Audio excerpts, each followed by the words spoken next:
একদিন এক মহিলা গেলেন হযরত ফাতিমা রাদিয়াল্লাহু আনহা এর বাড়িতে ঢুকে দেখলেন ফাতিমা রাদিয়াল্লাহু আনহা ঘুমিয়ে আছেন, আর পাশে দোলনায় হযরত হুসাইন রাদিয়াল্লাহু আনহু শুয়ে আছেন। কিন্তু আশ্চর্যের বিষয়, একজন মহিলা দোলনা দোলাচ্ছেন আর একজন তাসবিহ পড়ছেন এবং তার জাতা একা একাই ঘুরছে। এই ঘটনা দেখে সেই মহিলা ছুটে গেলেন নবীজি সাল্লাল্লাহু আলাইহি ওয়াসাল্লামের কাছে। সবকিছু খুলে বললেন। নবীজি বললেন, ওরা বেহেশতের হুর ছিলেন, কারণ ফাতিমা জাতা ঘোরানোর সময় তাসবিহ পড়তে পড়তে ক্লান্ত হয়ে ঘুমিয়ে পড়েছিল, আর আল্লাহ তার অবশিষ্ট কাজের জন্য তাদের পাঠিয়েছেন। হযরত ফাতিমা রাদিয়াল্লাহু আনহু এর সাথে এক জনৈক ইহুদি তরুণীর আন্তরিক সম্পর্ক গড়ে উঠেছিল। যদিও ধর্ম ছিল আলাদা, সংস্কৃতি ছিল ভিন্ন, তবুও সেই ইহুদি কন্যা ফাতিমা রাদিয়াল্লাহু আনহা এর সততা, শিষ্টাচার ও আখলাক দেখে মুগ্ধ হয়ে যান। তারা মাঝে মাঝে দেখা করতেন। ফাতিমা রাদিয়াল্লাহু আনহা তার সঙ্গে খুব আদব ও দয়ার সঙ্গে কথা বলতেন।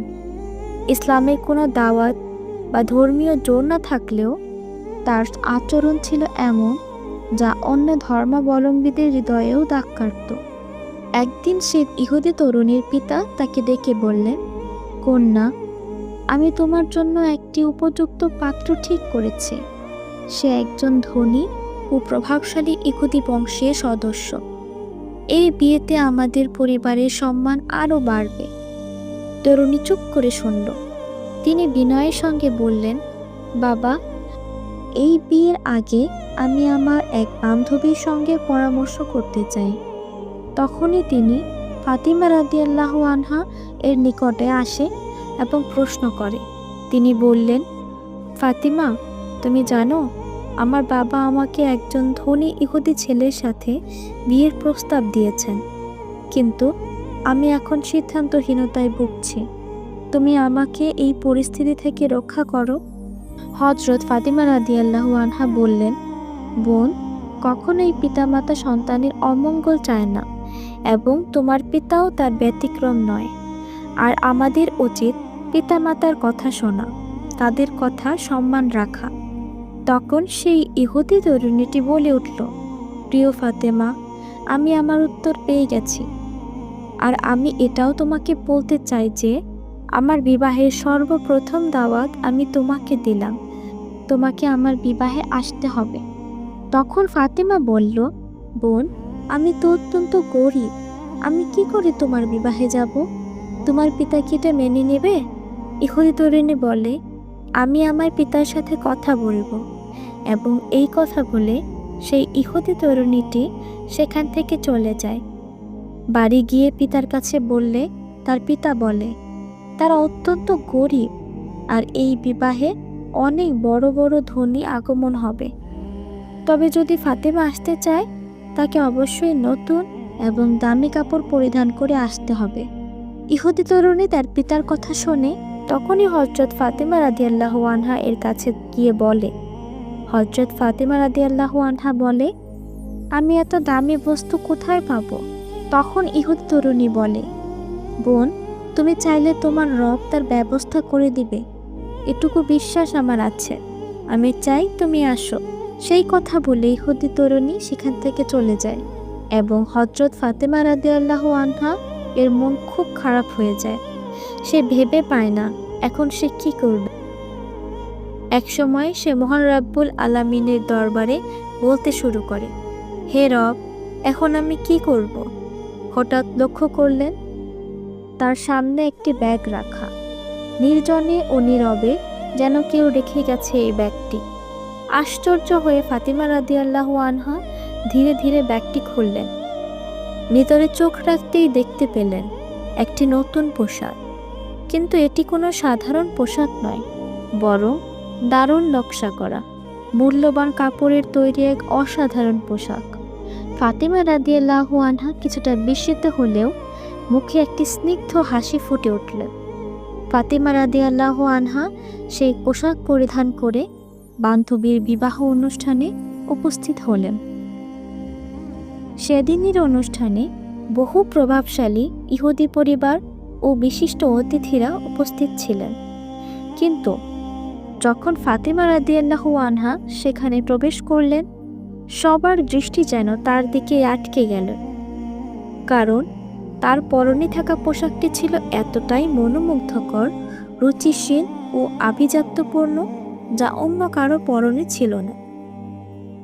বিশ্বনবীর আদরের কন্যা হযরত ফাতেমা রাদিয়াল্লাহু আনহা ছিলেন ধৈর্যের প্রতীক। তিনি অনেক কষ্ট করতেন, একা একা হাতে সব কাজ করতেন। হযরত ফাতেমা রাদিয়াল্লাহু আনহা পানি টেনে এনে রান্না করা, কাপড় ধোয়া সব কিছু একা হাতে করতেন। এভাবে তার হাতে ফোস্কা পড়ে যেত, তিনি ক্লান্ত হয়ে যেতেন। একদিন তিনি ভাবেন রাসূল সাল্লাল্লাহু আলাইহি ওয়াসাল্লামের কাছে যাবে দাসী চাওয়ার জন্য। অতঃপর তিনি তার বাবার নিকট যান এবং খুব বিনয়ের সাথে রাসূল সাল্লাল্লাহু আলাইহি ওয়াসাল্লামকে বলেন, বাবা, আমার কাজ অনেক বেড়ে গিয়েছে, একা হাতে সব কাজ করতে অনেক কষ্ট হয়।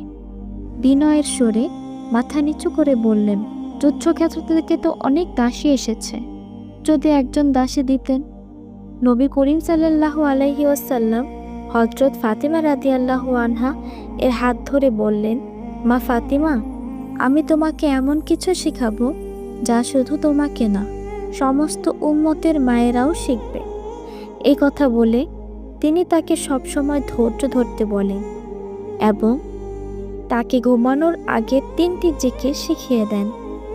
33 বার সুবহান আল্লাহ, 33 বার আলহামদুলিল্লাহ, 34 বার আল্লাহু আকবার, যা ছিল দুনিয়ার সব দাস-দাসী থেকে উত্তম ও আখিরাতের জন্য কল্যাণকর।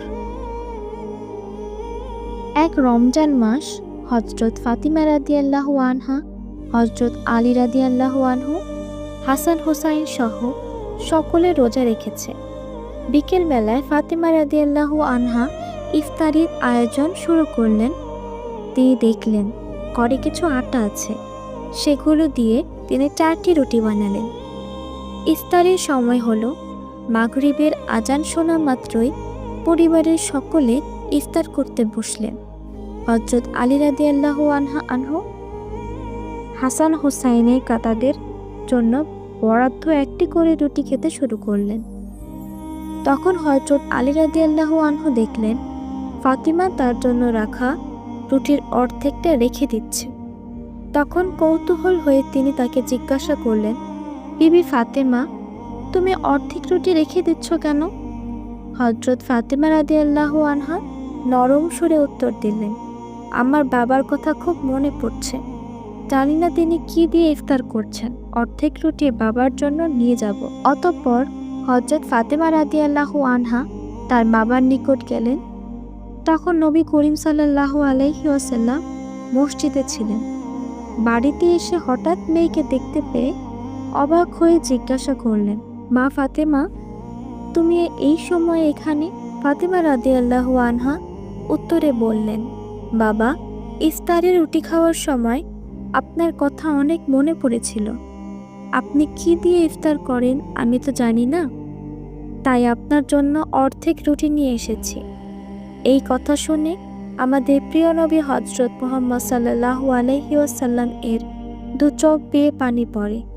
তিনি ফাতেমাকে বলেন, মা, আজ যদি তুমি রুটি নিয়ে না আসতে, তাহলে আজ তোমার বাবার 4র্থ দিনের মতো ক্ষুধার্ত অবস্থায় থাকতে হতো। এ কথা শুনে ফাতেমা কাঁদতে কাঁদতে বললেন, বাবা, আজ না হয় আমার মাধ্যমে আপনি কিছু খেতে পেরেছেন, কিন্তু কাল কি হবে? আমরাই বা কাল কিছু খেতে পারবো? তখন নবী করিম সাল্লাল্লাহু আলাইহি ওয়াসাল্লাম বললেন, মা ফাতেমা, ধৈর্য ধরো, মহান আল্লাহ তাআলা ধৈর্যশীলদের পছন্দ করেন। হ্যাঁ, আল্লাহ পাক ধৈর্যশীলদের পছন্দ করেন।